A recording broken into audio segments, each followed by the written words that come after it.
TMPKৰ দীঘলীয়া সংগ্ৰামৰ পৰিণতি হিচাপে আজি 7 লাখ মিচিং সমাজে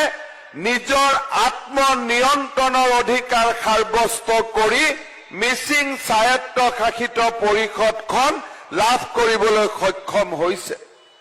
ৰণোজ পেগু ডাঙৰীয়াই কোৱাৰ দৰে অসম চৰকাৰ এই মিচিং স্বায়ত্তশাসিত পৰিষদত সাংবিধানিক অধিকাৰ প্ৰদান কৰিবলৈ আমি প্ৰতিশ্ৰুতিবদ্ধ আৰু আমি দায়বদ্ধ। ইতিমধ্যে অসম চৰকাৰৰ কেবিনেটে মিচিং স্বায়ত্তশাসিত পৰিষদক সাংবিধানিক মৰ্যাদা প্ৰদান কৰিবলৈ আমি আমাৰ অনুমোদন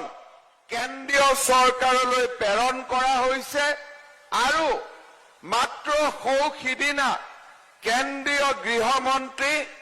অমিত শ্বাহ ডাঙৰীয়াৰ সৈতে আমি মিচিং জনগোষ্ঠীৰ নেতৃত্বৰ লগত পোনপটীয়া আলাপ আলোচনাৰ দুৱাৰ এখনো আমি মুকলি কৰি দিছো। আমি বিশ্বাস কৰো যে মিচিং সমাজৰ লগতে অসমৰ জনজাতীয় সমাজৰ যি প্ৰাপ্য অধিকাৰ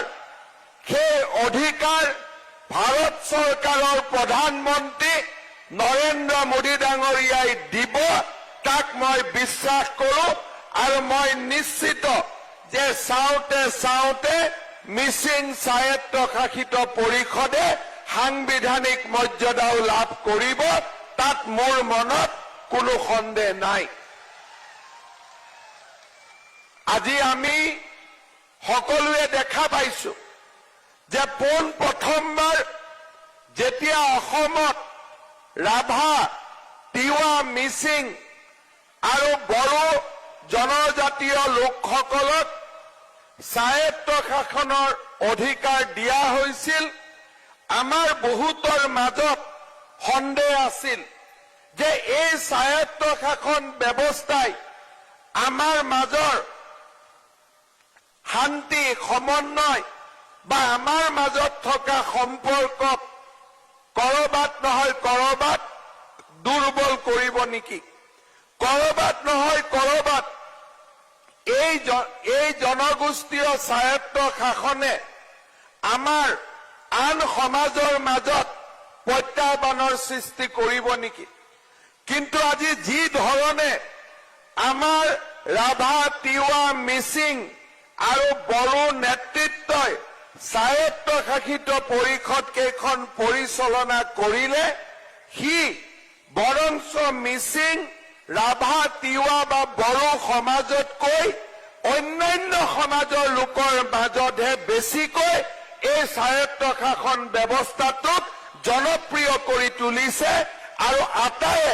এই ব্যৱস্থাটোক আদৰি লৈছে। মই ভাবো আমাৰ জনজাতীয় সমাজখনে যি পৰিপক্ক নেতৃত্ব